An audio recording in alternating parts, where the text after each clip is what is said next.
नमस्कार बच्चों, मेरे YouTube channel ABC smart classes में आपका दोबारा स्वागत है। आज हम 13.1 का क्वेश्चन नंबर 4 पढ़ रहे हैं। ठीक है बेटा, आपको क्वेश्चन में लिखा हुआ है कि भुजा 7 सेंटीमीटर वाले एक घनाभकार ब्लॉक, मतलब एक ब्लॉक बना हुआ है जिसकी जो भुजा है वो 7 सेंटीमीटर है। तो ये भी 7 होगा, ये भी 7 होगा और ये भी 7 सेंटीमीटर ही होगा। उसके ऊपर एक अर्धगोला रखा हुआ है। इस तरीके से एक अर्धगोला रखा हुआ है। अर्धगोले का अधिकतम व्यास क्या हो सकता है ये आपको बताना है, और इस प्रकार बने ठोस का पृष्ठीय क्षेत्रफल भी ज्ञात करना है। अब आपके दिमाग में आएगा पृष्ठीय क्षेत्रफल कौन सा, कुल या वक्र। तो मैंने कहा था जब कुछ भी नहीं गिवन है तो आप उसमें कुल पृष्ठीय क्षेत्रफल ही निकालेंगे, पर इसका मतलब ये कतई नहीं है कि कुल इसका भी कुल होगा और इसका भी कुल ही होगा। तो जरा क्वेश्चन को शुरुआत करते हैं। तो यहाँ पर जब हम सॉल्यूशन कर रहे हैं तो इसमें सबसे पहले लिखेंगे हम घनाकार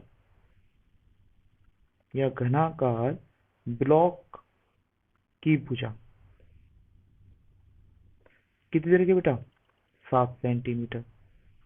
और उस पे जो अर्धगोला है, अर्धगोला का व्यास क्या होगा। तो बेटा एक चीज समझो, अगर कोई इस ब्लॉक के ऊपर एक अर्धगोला रखा हुआ है जो पूरा घिर के आ रहा है, तो उसकी व्यास भी उसकी भुजा के बराबर ही होगी। समझ रहे हो ना भाई, कोई चीज जो है उससे पूरा घिर के आ रहा है तो उसकी जो व्यास है वो उस आकृति के बराबर होगी। बिल्कुल सही। तो इसका व्यास भी 7 सेंटीमीटर होगा। तो अर्धगोले की त्रिज्या कितनी होगी, अर्धगोले की त्रिज्या बराबर होगी, यानी कि आर बराबर होगी 7/2 सेंटीमीटर। ये काटेंगे नहीं हम बेटा, क्योंकि 7/2 ही चलेगा, अच्छा है, 3.5 मत करना, इतना ही इसको लिखना है। ठीक है। अब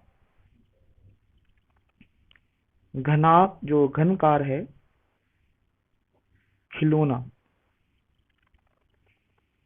खिलौने का पृष्ठीय क्षेत्रफल बराबर होगा। अब क्या क्या चीज लगेगा इसमें, ये चीज ध्यान रखेंगे। मैंने आपसे पृष्ठीय क्षेत्रफल का मतलब क्या समझाया था, तो वो क्या आपका घन जैसा है, और ये मान लो एक तरह का अर्ध कटोरा है। अब जरा ध्यान से देखो क्वेश्चन को। इस अर्ध कटोरे पे जो मुझे पेंट करना है, क्योंकि मैंने पृष्ठीय क्षेत्रफल मतलब पेंट समझा था आपको, तो मैं पेंट यहाँ करूंगा, इस पूरे हिस्से में करूंगा। क्या मैं इसके अंदर करूंगा, नहीं। तो इस अर्ध गोले का तो भैया आपको सीएस से निकालना है। नंबर 1 पता चल गया।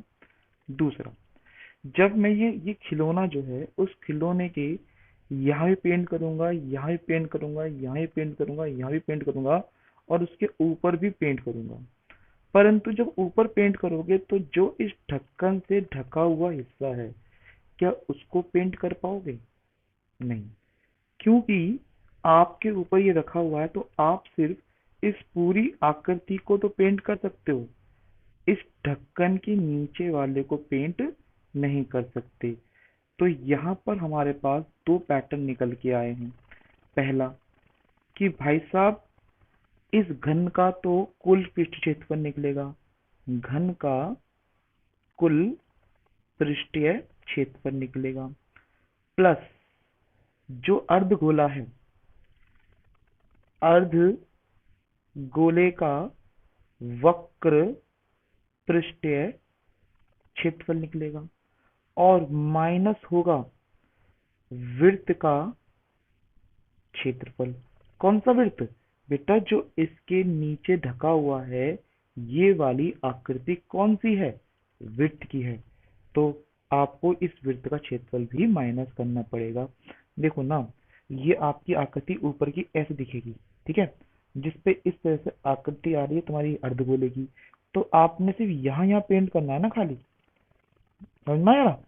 इसके अंदर पेंट नहीं करोगे, इसलिए ये जो सर्कल है यानी कि ये जो वृत्त है उसका क्षेत्रफल क्या करना पड़ेगा, माइनस करना पड़ेगा। और ये क्षेत्रफल है इसके मैक्सिमम आर, तो इसकी आर भी इस अर्धगोले के आर के ही बराबर ही होगी। तो अब हम शुरू करते हैं।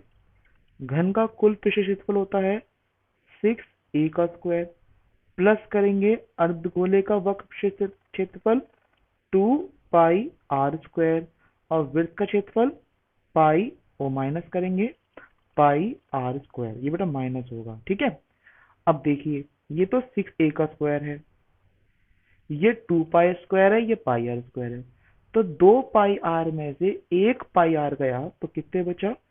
सिर्फ पाई आर स्क्वायर बचा, वो भी किसका? प्लस का, क्योंकि 2 प्लस का था और 1 माइनस का था। अब इनकी वैल्यू पुट ऑफ कर देते हैं। 6 गुणा में ए कितना है? 7, तो 7 गुणा में 7 प्लस 22/7, और इस आर की वैल्यू कितनी है बेटा? 7/2 गुणा में 7/2। अब जो कटता है काट दीजिए, और जो नहीं कटता है उसे गुणा मल्टीप्लाई कर देते हैं। ठीक है, तो ये तो हो गया 6 गुणा में 49, ये 7 से 7 कट गया, और ये 2 एक कम 2, और ये 11 बच गया। तो यहाँ मेरे पास वैल्यू बची 77/2, और इसको गुणा कर लेते हैं। 6×9 = 54, 6 चौक 24, सॉरी 6 चौक 24, 24 और 5 आ गया 294, प्लस ये हो गया 77/2। अगर आपको ये घटाना समझ में नहीं आया ना, तो आप फुल वैल्यू लिखकर भी सवाल को हल कर सकते हैं। ठीक है, तो ये तो है 294, इसको मैंने भाग कर दिया 77 का तो ये आपकी वैल्यू आएगी 38.5। अब इसको हम इसमें जोड़ देंगे तो वैल्यू आएगी 322.5 सेंटीमीटर का स्क्वायर। ठीक है बेटा, तो क्या आपको ये वीडियो समझ में आई? आप इस वीडियो को लाइक करें, शेयर करें, और अगर कोई प्रॉब्लम है तो मुझे कमेंट जरूर करें, ताकि मुझे पता चल जाए कि आपको कितना समझ में आया और क्या क्या मुझे और समझाना है। ठीक है, thank you for watching this video, have a nice day. अब इसका हम नेक्स्ट क्वेश्चन करते हैं, 5वां।